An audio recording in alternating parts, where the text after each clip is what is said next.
Hello everyone, in order to beat the Wandering Wight, I used an all stamina build. The stamina abilities I used are Endurance, Simian, Agility, Deft, Evasion, and Rampant Vigor. That's what I put all of my spark points into. And then the only active ability that I was using for this fight, which is the same one that everyone has at the start, is the Immobilize ability, which freezes the boss in place. Now I'm going to cover each one of the attacks of the Wandering Wight, and I'll break down how to deal with each one of those attacks based on this build. And then after covering each one of these attacks, I'll break down the full unedited fight of when I actually beat the Wandering Wight. The first big attack we're going to cover is when the boss slams the ground. While he's smashing the ground, he'll smash 4 separate times. This attack takes slightly over 8 seconds. It takes a little under 2 seconds for the first attack to happen, a little under 2 seconds for the second attack to happen after the first attack, and then it takes about 1.5 seconds for the third attack to happen after the second attack, and for the fourth attack to happen from the third attack, it takes about 3 seconds. And then every single one of these attacks, the radius of the explosion gets slightly bigger. All you have to do to avoid this attack is literally as soon as you start to see the Wandering Wight flailing both of his arms in a circle, then you just start running away. And if you want to be safe, you can roll or jump as soon as each one of those attacks are going to hit, because if you roll or jump, that'll just evade that attack. And if you're not keeping track of the time in your head for each one of these attacks, all you got to do is look at the animation of his body. Every single time he's going to do one of these attacks, he lifts up his right arm slightly and then he pounds it back into the ground. The first attack is the most noticeable one because he's flailing his arms around, and then he raises his right arm high up in the air and then he slams it into the ground. But for the following attacks, he's going to have his right arm pressed into the ground already, but you'll still be able to see a slight animation where he raises the arm just a little bit and then he slams it back into the ground to cause that explosion. And that's how you know when you need to dodge. The next attack we're going to cover is when this boss stomps the ground 3 times in a row. For this attack, right before he does the attack, he's going to put down his left fist to the ground, and then he's going to raise his fist back up along with his knee, and then he's going to even lean back just a little bit just before he stomps. From the start of that animation, before he even does the attack, it's going to take about 1.5 seconds.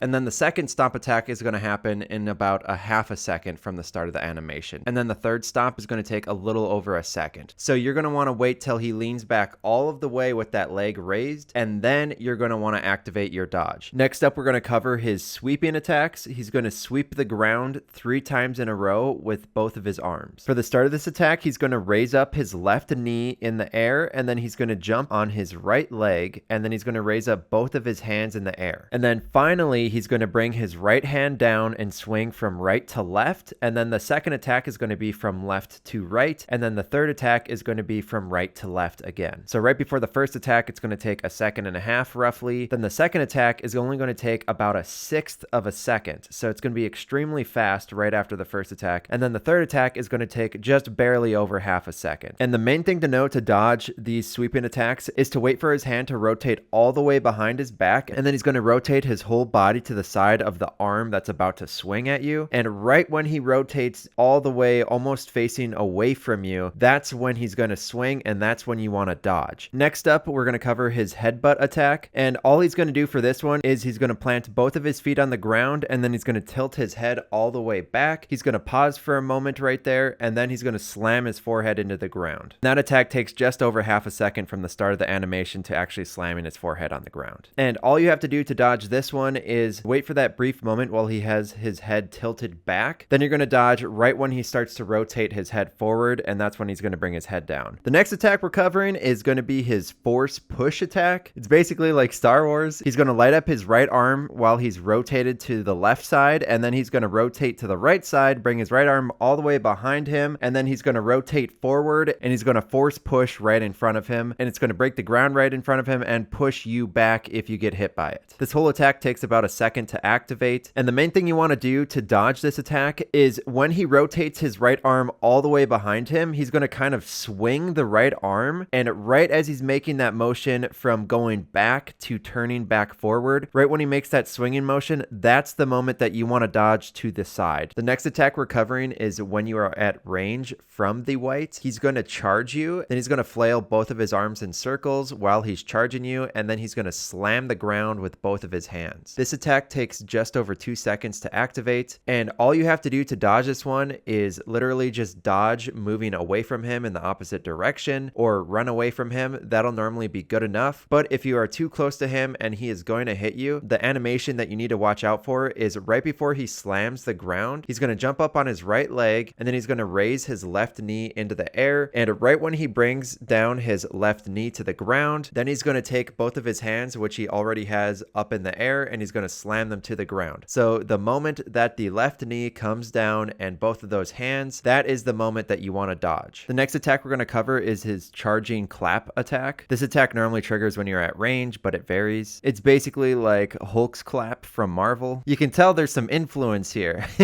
What the Wight is going to do is he's going to take about 2 steps backwards, and then he's going to squat down, and then he's going to charge forward at you. He's going to take 3 steps towards you. Once he takes his 3rd step towards you, then his arms, which have been flailing while he's charging at you, are going to stop flailing, and they're going to come together and make a clap. And once that clap happens, that's what's going to hurt you. This attack takes about 2.5 seconds to activate, but it depends on whether or not the animation is the same every single time. Sometimes this attack will follow a different attack, and then the animation is going to be faster than normal. The moment he makes that 3rd step, his arms are going to come together for that clap. So that is the exact moment that you need to dodge. The final attack that we're going to cover is his jump and slam move. This attack takes only about half a second to activate. It's probably going to be following some other attack that he's doing, but the moment the previous animation stops, he's going to crouch down, and then he's going to jump up into the air. He'll raise both of his arms up into the air, and then while he's in the air, that's when you want to activate your dodge, even before he starts coming down, because this attack is so fast. So if you see him jumping at you, basically you're just going to want to activate your dodge that moment. And one little extra thing I forgot to put in initially is sometimes he will do a little extra follow-up jump, and he's just going to jump in place, and all you have to do is the moment he jumps in the air, that's when you're going to dodge, because it's so fast. All right, I'm walking up to the boss, and first thing I'm going to do is do a charged heavy attack. This is going to stagger him. It's going to allow me to get some light attack combos on him. And then I'm going to back away and rebuild up my stamina before I re-engage. Only rolling out of the way when I need to, because I'm trying to get as much stamina as possible. Keep my distance, get my stamina all the way back up. Now I'm going back in to get a couple light hits, and then I'm going to back off again and just get my stamina back. And this is kind of what I'm going to do throughout the whole fight, is for the most part, I'm going to get some light attacks in.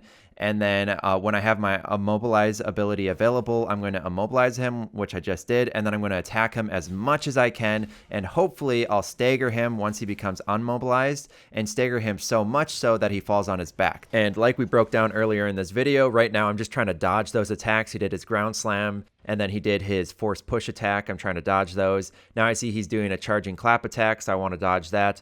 I'm just trying to kind of figure out what he's going to do right now, and I'm trying to sneak in and get a couple light attack combos. He's about to stomp the ground, so I'm dodging out of the way. And not all of his movesets are always going to be the same. Sometimes he's going to be doing like the 3 stomp attack, but instead of doing all 3 stomps, he'll just cut it out early and only do 1 or 2 of the stomps. Trying to get in as many hits as I can again, and I broke his stance, so now I can do even more damage to him. And right now I should back off. And because I did not back off, I ended up getting smacked. So now I need to roll away and try to regain some of my health again. And I'm just trying to figure out what he's going to do. And I did not anticipate it fast enough. He did his jumping attack. And like I said earlier, you need to roll out of the way of that as soon as possible. So I'm trying to keep my distance, get my health back, and then I'll start re-engaging again. I see he's doing a ground smash, so I'm going to back up more. And like I talked about earlier, sometimes he's going to cancel those movesets early, which is exactly what he just did. And I just immobilized him, and now I'm getting in as many light hit attacks as I can possibly get. And then I was able to throw in a charged heavy attack as well. And once the immobilize was over and I broke his stance, I was able to once again knock him on his back and then do even more damage because he got completely staggered. Then I see he's about to slam the ground, so I'm trying to move out of the way, but I ended up getting hit anyway. I still have a little bit of health left in my gourd, so I'm going to probably heal up right about now. So I'm finally realizing, and I use the ability to heal, and right when I use the ability to heal, I'm like, oh, a jumping attack. I completely messed that up. He jumped at me and then he jumped again. Because I just messed up there, now I want to be as careful as possible. So I'm only going to get in a couple light hit attacks at a time until I have my immobilize ability ready. Once that's ready, I'm going to cue that and try to finish him off for the kill. And now I see that he's charging me, so I'm just trying to get out of the way, watch out for the sweeping attacks, and I just cued that immobilize ability. So I'm trying to hit as many light attack combos as possible and then stagger him. And I was going to use my charged heavy attack if I needed to, but I was able to finish him off before I could do any more attacks. Yeah, get defeated. And that's all there is to it. So if you have any questions at all, please post them in the comments section. Subscribe for more. Thank you for watching, and I'll see you all in the next one.